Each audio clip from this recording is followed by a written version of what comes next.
Evika Siliņa atkāpjas no amata. Vairs nav ministru prezidentas krēslā cilvēku, kurš bija viens no vispretrunīgajiem publiskajā telpā. Man šķiet, tieši mums tādiem politikiem no, teiksim tā, ārpus Saeimas politikas ir pienācis laiks paskatīt uz šo valdības panākumiem un zaudējumiem.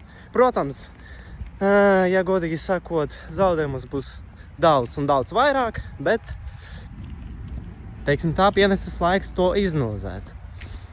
Ko es domāju? Es domāju, ka tas kaut kādā mērā ir labs ziņojums, jo būs jauna valdība vai paliks tāda tehniska valdība līdz 3. oktobrī, vai būs kaut kāda jauna valdība, kura neko nepaspēs izdarīt, jo līdz vēlēšanām ir mazāk nekā pusgads un kaut ko tieši izdarīt viņi nepaspēs.